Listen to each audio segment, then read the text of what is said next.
The wind came low and dry across the plains, hissing through wheatstalk and wild sage as if the land itself had something bitter to confess. Dust hung like breath held too long, and the sun, bloated and red, bled down the ridges above Blackwell Ranch until every fence post glowed like the memory of a fire long gone cold.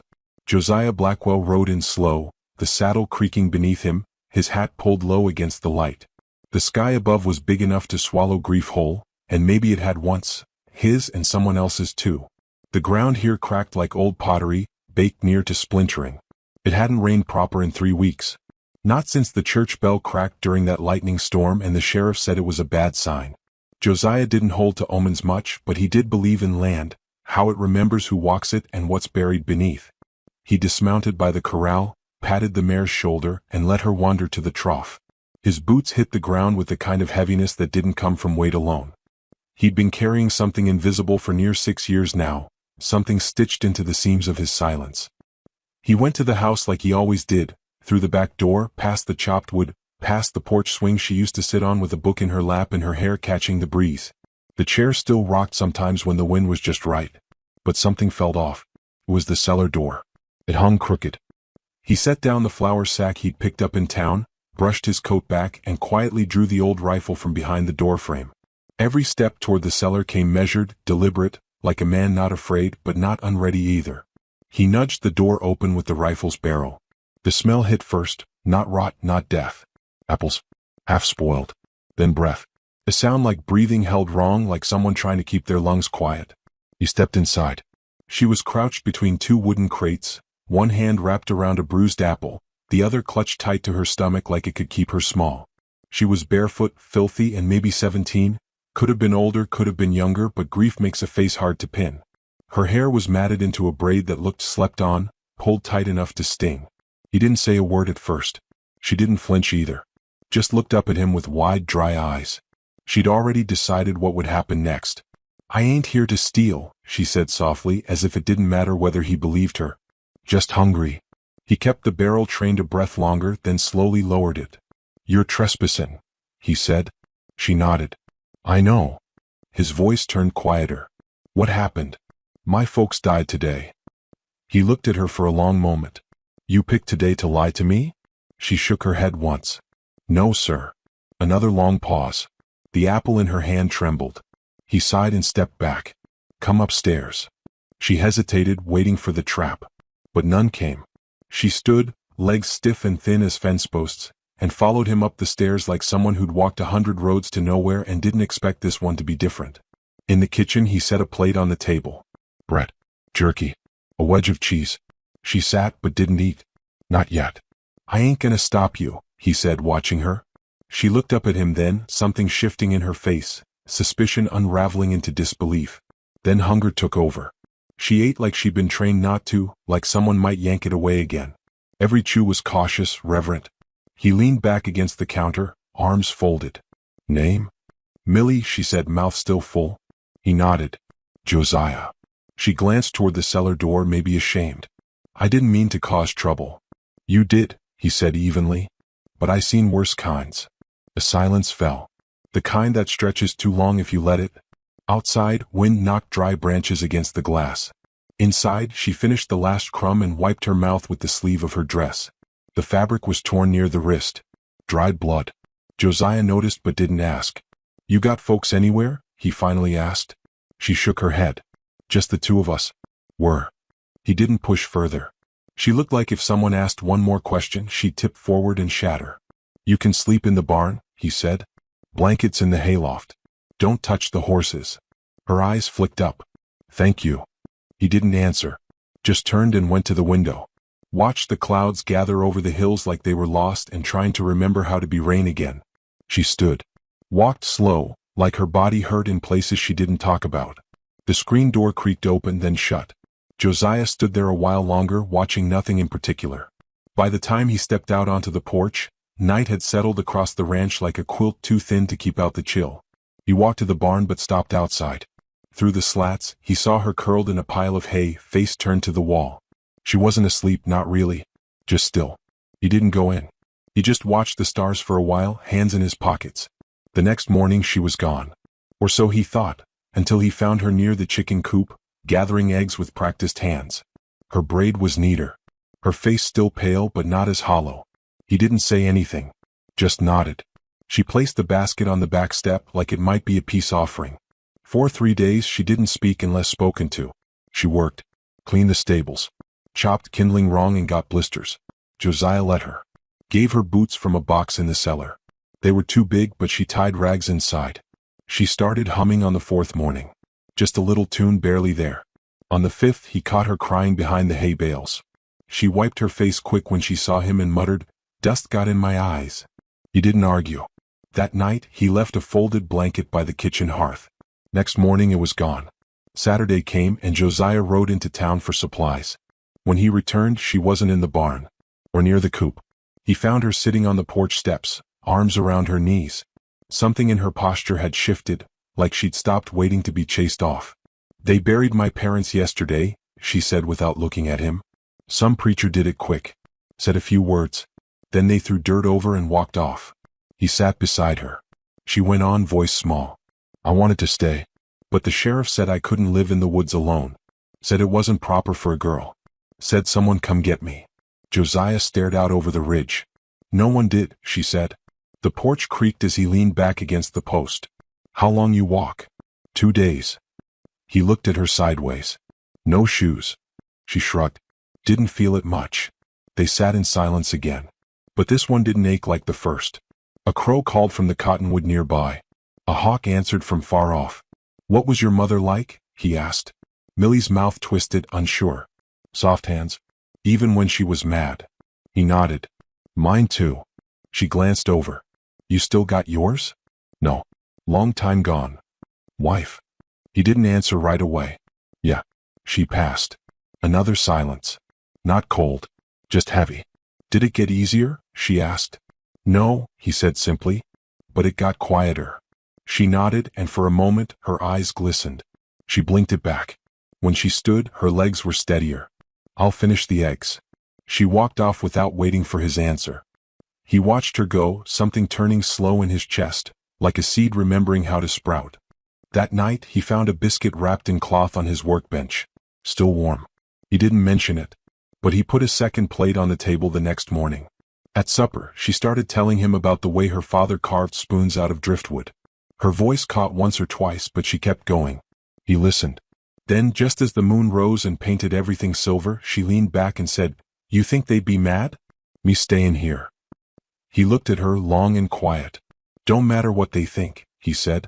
She smiled, small and crooked. But neither of them noticed the dust trail rising down the road. Hoofbeats. Coming fast. Coming straight toward the ranch. The morning mist hadn't yet lifted when Millie stepped barefoot into the dew-wet grass. The wind smelled of pine sap and smoldered ash from some distant homestead stove. Josiah watched her from the porch, coffee cup warming his hands. She moved through the yard with the quiet of someone still asking permission to exist. Her dress was patched with mismatched fabric, sleeves rolled to her elbows, a loose braid brushing her spine. She stooped near the coop, reaching for eggs with a carefulness that made him ache a little. Not for pity, but for the stillness she carried, like someone who'd learned too young how to vanish without going anywhere. She glanced up, noticed him watching, and offered a nod. He nodded back. That was their rhythm now, exchanges built on silence, gestures stitched from need. By noon the air turned heavy with heat. Josiah fixed a hinge on the barn door while Millie swept the porch with a handmade broom that left a trail of scattered straw more than cleanliness. Still she kept sweeping like motion itself was a kind of prayer. "Eat," he said, jerking his head toward the house. She paused, then set the broom against the wall. Her hands bore new blisters, red and swelling. She didn't mention them. He didn't offer salve. Not yet. At the table, she took the chair across from him and waited. He placed 2 biscuits and a slice of cured ham on her plate. She murmured a thank you, eyes down. A cicada buzzed in the stillness outside. "Rain's coming," Josiah said. She glanced at the dry window panes. "It's about time." He lifted his coffee and sipped. "You plant anything yet?" She shook her head. "Didn't stay anywhere long enough." "You could," he said, casual as dust. She didn't look up, just crumbled her biscuit into smaller and smaller pieces, like something in her was too skittish to meet hope head-on. That evening the storm arrived. Not a roar, but a low murmur, like thunder was whispering secrets to the hills. Josiah stabled the horses, While Millie stood just under the eaves, palms turned up to catch the first few drops like someone starved of holy things. You watched her. Not the way a man watches a girl, but the way a man watches something fragile return to itself. You scared of lightning? He asked, half voice over the wind. She shook her head. It means something's being cleared. He liked the way she said things. Like they mattered even when they didn't. That night she slept inside. Not in the spare bedroom, but on a quilt by the hearth. She didn't ask. He didn't offer.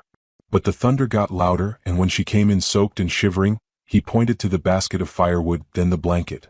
That was all it took. The next morning she folded the quilt so precisely it looked like a soldier's. Then went outside to milk the cow with stiff fingers. Later, when Josiah rode into town, he asked her if she wanted to come along. She hesitated. "You'll need boots," he said. She opened her mouth, ready to protest. But something in his tone made her close it again. "I'll try," she said. They rode together in silence, her clinging lightly to the saddle behind him. The town sat low in a valley, framed by cottonwoods and smoke from cook fires. The main road was lined with hitching posts and crooked signs, and faces that knew how to stare too long without blinking. Millie dropped her gaze as they passed the general store, the blacksmith's forge, the saloon. Her hands tightened on Josiah's coat, and he slowed the horse slightly, not enough for others to notice, but enough for her to breathe. At the store he handed her a small paper list and $1. "Flour, sugar, nails. If anyone says anything, I won't answer," she finished. He gave a small nod and went to speak with the merchant. Inside, Millie moved carefully, aware of the stares. Widow Beatrice Crowley leaned near the pickle barrel, voice all but dripping with sugar. "Isn't that Josiah Blackwell's girl?" "She looks half savage," someone else muttered. Millie kept her spine straight, focused on the shelf labels like they held scripture. As she paid, Jeb Myers ambled in, hat tipped too far back, mouth curled into a sneer. He was 19 but walked like a man owed the world. "Well, if it ain't the barn girl," he said. "Blackwell talking strays now?" Millie didn't respond. The clerk's eyes darted between them but said nothing. "You eaten off his floor or his bed?" Jeb asked louder. Before she could move, the paper bag in her arms split. Flour spilled like pale smoke across the floor. She dropped to her knees, gathering it with trembling hands. Josiah entered then. Didn't raise his voice. Didn't draw his weapon. Just stood in the doorway, eyes locked on Jeb like frost setting into glass. "You break my fence again, boy, and you'll be payin' with your horse." Jeb backed away, too proud to look scared but smart enough not to stay. Millie didn't look up until Josiah stepped beside her and crouched. "Get the rest," he said. They walked out side by side, the silence not awkward, but bonded, like something had been stitched invisible between them. Back on the ranch, she said nothing for hours. That evening, she scrubbed the porch until her knuckles turned pink. "I didn't cry," she said when he passed. "You shouldn't be had to." She paused, eyes wet but defiant. "It don't matter how I act. They already decided what I am." He sat beside her on the steps. The air smelled of horse sweat and cracked leather, sun just beginning to dip. "So decide who you are first," he said. "Then make him wrong." She looked at him, truly looked, like she was seeing someone who'd been there all along but hadn't dared believe in. Her voice wavered. "That easy?" "No," he said. "But it's yours to do." She nodded, slow, like she was turning the words over, fitting them into places inside herself that had long gone empty. That night, she pulled out an old bucket of paint from the shed and began brushing the front of the barn. The red was faded, thick with years, but she worked until dusk anyway. Josiah stood at the kitchen window and watched her arm rise and fall like the rhythm of a clock that didn't tick loud but never stopped. He brought her a glass of water and left it on the step. When she found it, she sat beside it for a long time, not drinking, just holding the coolness in her hands like proof. Later, she asked about the garden out back, dead rows of soil, a rusted spade half buried like someone tried once and gave up. "Yours?" she asked. "My wife's," he said. "She die mad at you?" His brow furrowed. "No. She died loving me more than I earned." Millie sat in the dirt beside the rows and ran her fingers through the dry soil. "I think maybe love's like planting," she said. "You don't always know what'll take." He didn't respond, but his eyes softened. In the following days, she began clearing the rows. She gathered wildflower seeds, found old onion bulbs, whispered to the dirt like it might remember kindness. Josiah noticed the way she carried grief, like a lantern lit at both ends, burning through night and memory at once. One morning she brought in a bundle of wild chamomile, laid it on the table and said, It's good for nerves. For sleeping. He nodded, touched a sprig, then tucked it behind his ear without a word. She smiled for the first time in days. But something shifted the next morning. The sky hung still, windless. A note pinned to the barn door flapped in the breeze that shouldn't have been there. Josiah pulled it loose. No name. Just 2 words, scrawled in a bitter hand. Keep her. He turned slowly. Millie stood behind him, face pale as the paper. You said it didn't matter, she whispered. But it does. He looked at her, heart tightening. You belong here, he said. She didn't answer. Just walked back into the house, the screen door creaking behind her like an old sigh no one knew how to stop. The wind was still that morning. Even the trees seemed to hold their breath. Millie stood in front of the mirror Josiah had hung crooked in the hallway, running her fingers down the faded hem of her dress. It was too short now, her ankles had outgrown it, but she pulled the sleeves down and tried not to look at her own eyes too long. There were things in them she wasn't ready to name. From the porch, Josiah's voice carried in low and even. We ride at 10. Sheriff's got seed packets for trade. Said to ask before they mold. Millie didn't answer right away. She was listening to the quiet between the words. That was where she lived now, in the space between what people said and what they meant. Josiah meant trust, but he didn't say it. He never would. He showed it in other ways, like waiting while she learned how to hammer a nail straight, or not asking questions when she left the table early with her throat too tight for bread. She stepped onto the porch and nodded once. He handed her a rolled-up kerchief. Yellow. The same one she'd hung on the line weeks ago, not thinking anyone noticed. You'll want that. Dust'll pick up soon. They rode out side by side, not talking much. The mare's hooves struck rhythm against the hard-packed road, and the world passed by in slow, sunlit frames. Fences bending, prairie dogs darting, a hawk circling overhead like it had nowhere better to be. When they reached town, the change came fast. Millie felt it in her spine first, a stiffness like her body braced before her mind could catch up. The town hadn't grown kinder in her absence. Its windows still squinted with suspicion. Its doors whispered when they shut behind passers-by. Josiah dismounted and tied his reins to the post outside the mercantile. He reached into his saddlebag and handed her a folded list, then said almost absently, You don't owe anyone your story. She nodded and held the paper tight like it was a map back to herself. Inside, the store smelled of leather and old pepper. Dust motes danced through the sunbeams, and somewhere a clock ticked slower than it ought to. She moved carefully through the narrow aisles, flour, lamp oil, coffee beans in a wooden bin. People stared. She felt their eyes more than she saw them, like pressure on skin, like heat on a wound. Josiah Blackwell's girl, someone muttered near the barrel of pickled onions. The words weren't cruel on their own, but the tone carried something sharp, something meant to cut. She heard Beatrice Crowley's laugh behind her, brittle as sun-dried thistle. Can't rescue every lost dog, she said to no one and everyone at once. Millie didn't turn. Didn't react. Just kept to the list. But when she stepped to the counter, the clerk hesitated. You got coin? He asked, voice a little too loud. She handed over the folded dollar Josiah had given her. The clerk counted it twice, then bagged the goods. No smile. No thank you. She stepped outside into the white glare of noon, heart pounding. Her hands trembled, not from fear but fury, not at them, not even at herself, but at the way shame could bloom so fast inside a girl just trying to breathe. Josiah joined her, leading the horse with a calm expression. You all right?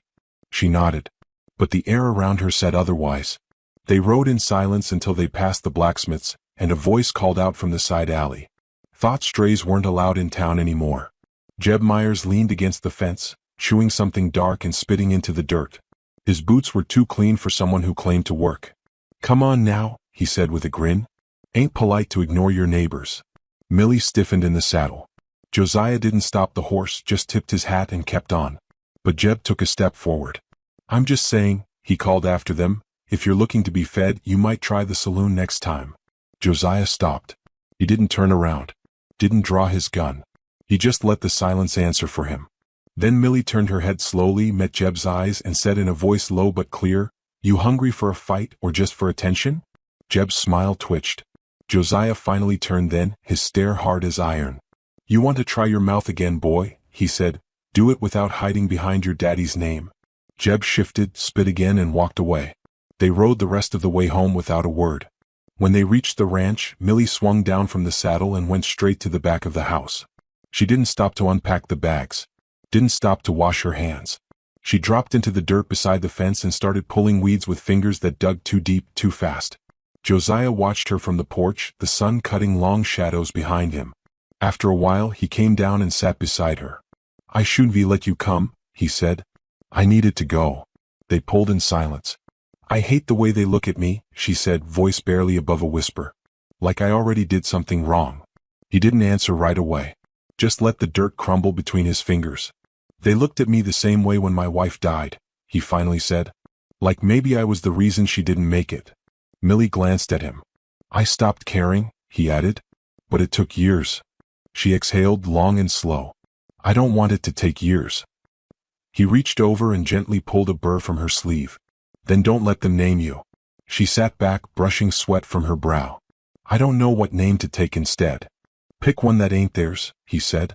"Grow into it." She looked at the wildflowers she'd planted along the fence line, bent from the sun but stubbornly alive.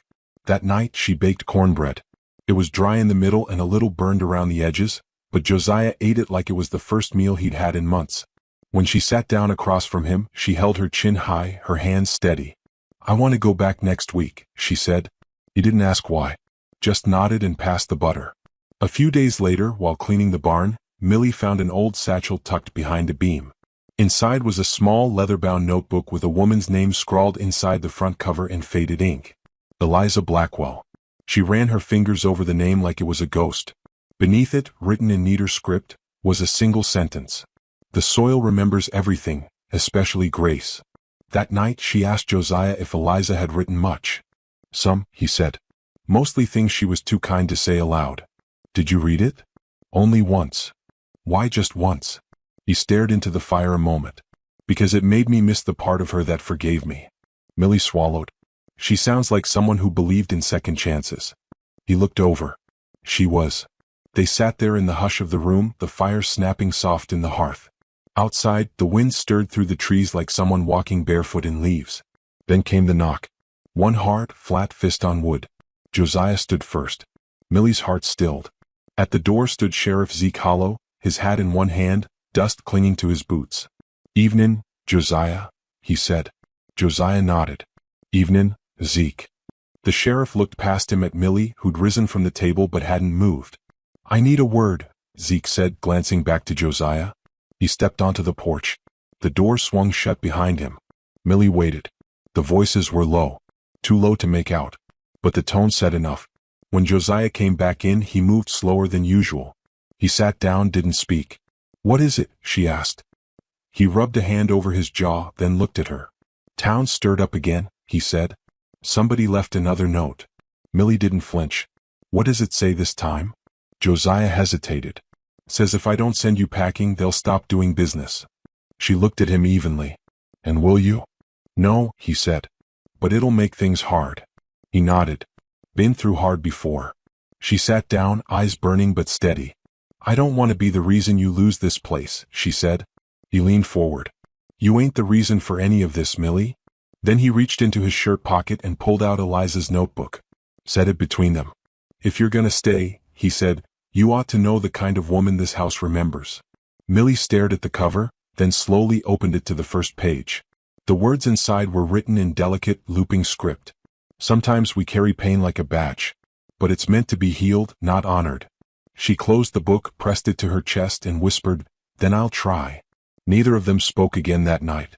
But outside, a lantern swayed gently on its hook, casting a circle of light around the porch, and just beyond its reach, something small and sharp gleamed in the dirt. A shard of broken glass. Or maybe a mirror. Either way, it had been left there on purpose.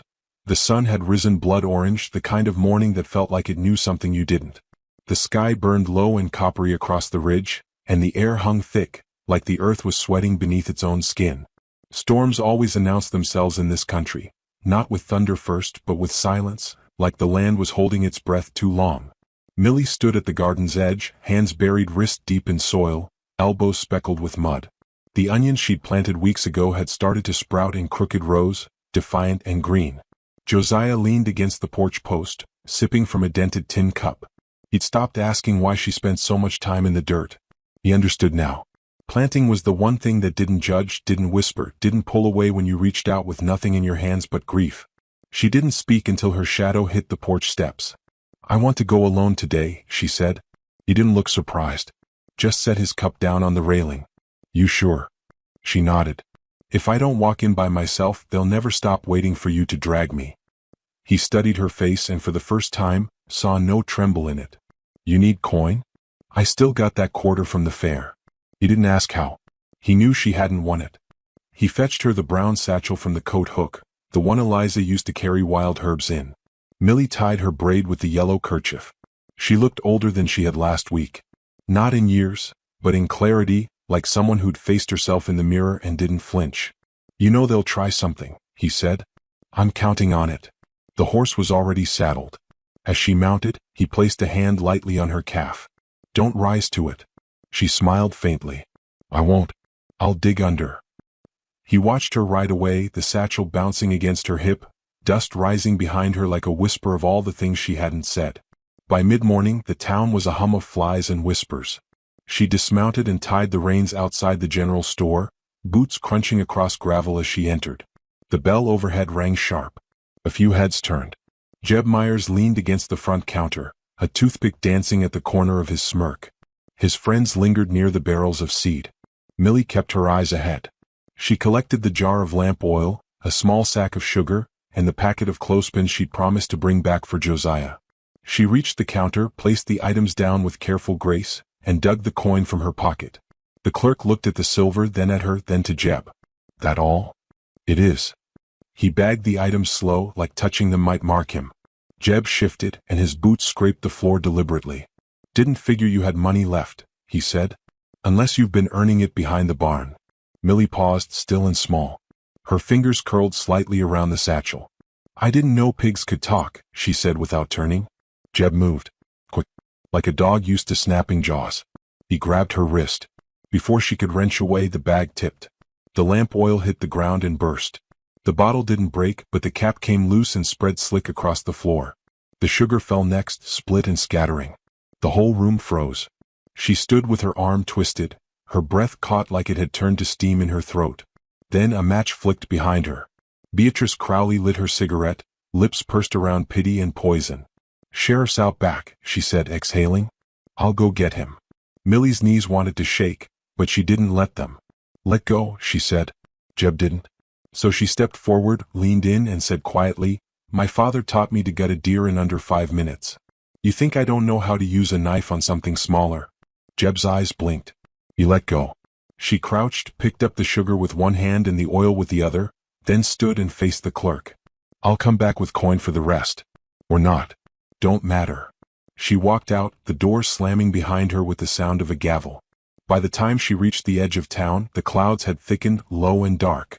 The horse shifted under her, sensing the pressure drop. Josiah was already outside when she returned. He'd seen the clouds too. She slid down, handed him the jar and the tattered sugar sack. "Didn't get the clothespins." He took the bag without asking. "What happened?" "Nothing I didn't expect." She walked past him, sat on the porch step and pulled off her boots. "I wanted them to say something worse. Something I could fight." Josiah sat beside her. "You want to fight, you'll get one. This town don't back down. Even when they're wrong." She looked out at the horizon. The clouds had gathered like wolves. "You ever wonder if this place is cursed?" she asked. "Sometimes," he said. "Think you'd ever leave it?" "I buried her here." "I know." The wind picked up, tossing grit across the yard. The smell of rain arrived first, wet earth, pine, and something metallic underneath. By dusk, the storm had arrived in full. Wind screamed through the trees. The barn door slammed hard enough to shake dust from the rafters. Josiah ran out to latch it. Millie followed with the lantern. Lightning split the sky behind the hills. Thunder rolled slow and deep, like the groan of something waking. Inside the barn, the horses kicked at their stalls. "Easy," Josiah said, laying a hand on the mare's neck. Millie moved toward the far end, where the younger colt trembled against the boards. A sudden crack sounded, wood splitting near the roof. Water gushed through a seam. The storm had torn the shingles loose. "Get the tarp," Josiah shouted. Millie dashed to the shelf. The wind howled louder now, pouring through the new gap. They worked fast, him on the ladder, her anchoring from below. Rain stung her arms. Her dress clung to her skin. Still she didn't stop. When the tarp was nailed down, they collapsed against the stable wall, soaked and panting. Josiah glanced at her. Her braid had come undone, and her hands bled from the splinters. He reached for the lantern. The glow flickered across her face. "You all right?" She nodded, teeth chattering slightly. "Just wet." He chuckled once. "Ain't we all?" There was a silence then. Not heavy. Just full. "I never told anyone what really happened," she said softly. "Not the sheriff. Not even when they asked." Josiah waited. "My father, he didn't die in his sleep. He took the rope down from the porch. After Mama passed. I found him swinging." Josiah didn't move. Millie went on. "I cut him down with my hands. Just my hands. Ripped them raw." She held them up. Small scars traced her palms. "And I buried him. Alone. Behind the house. The preacher came later. But the hole was already dug." Josiah breathed out slow. "I don't tell it for pity," she added. "I just needed someone to know." He reached out and took her hands, not to comfort but to understand. He turned them gently, like reading a map.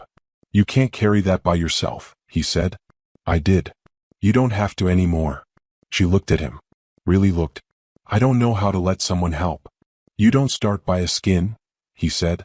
"You start by staying. Lightning flashed, and for a second, their shadows stretched across the barn wall like echoes. The storm passed sometime after midnight. Millie slept on the old hay mattress by the tack wall. Josiah sat near the lantern, a book unopened in his lap. He stared at the tarp, listening to the drip drip drip of water still leaking through a corner. The fire in the house had gone out. The wind had stilled. But as he stood to fetch another blanket for her, he noticed something through the barn slats. A flicker of movement. And not from the trees. He stepped closer. In the dark, just beyond the fence line, a rider sat still on a pale horse, watching the house. Then turned and vanished into the black by morning. The ground was soft with the memory of rain. Not muddy but tender, like it had been forgiven for something.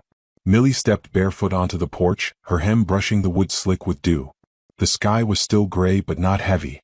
It was the kind of morning that carried a hush, as if even the crows were too full of thought to speak. Josiah was already at the fence line, hammering a broken rail back into place. He worked quiet, steady. She watched him a moment, then picked up a second hammer and joined him. Neither said anything. They didn't need to. The rhythm of work was its own kind of language.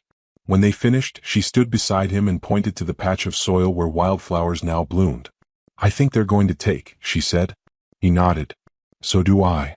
The town didn't send another note. This time they sent voices. Beatrice Crowley arrived first, riding up just before noon with her shawl tied tight and her lips drawn tighter. "I heard you've been letting the girls speak for you," she said to Josiah.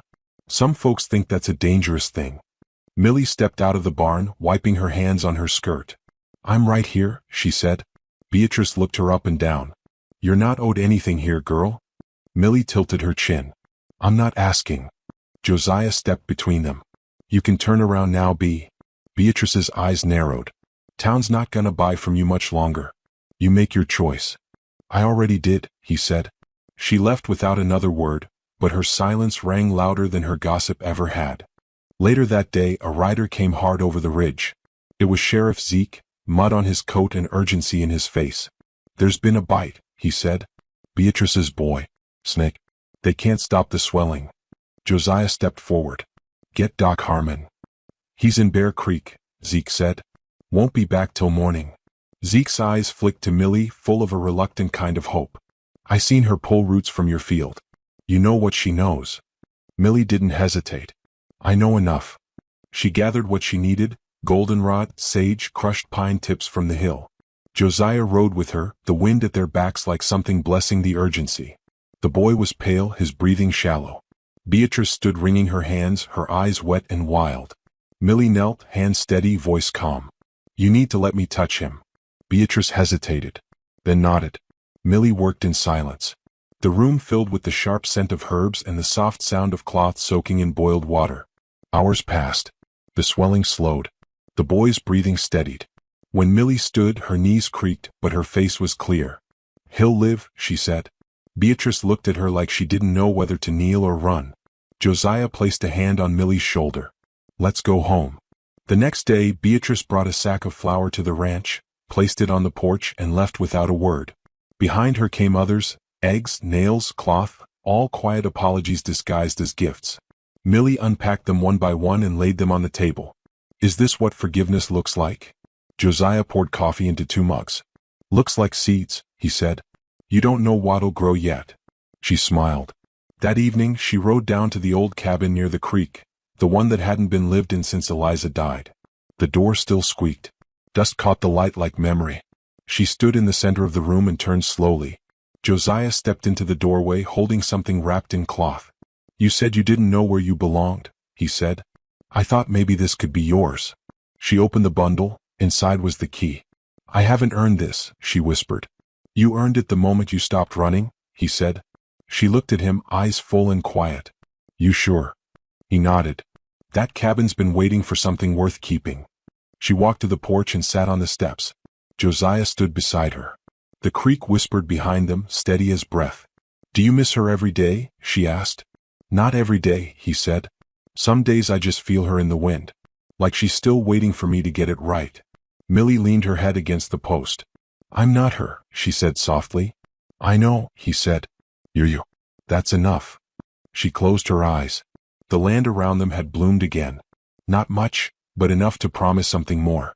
And just before the light faded, she whispered, Then maybe I'll stay. Josiah didn't answer. He just sat beside her, quiet and still, like a man who finally understood what the land had been trying to give back all along.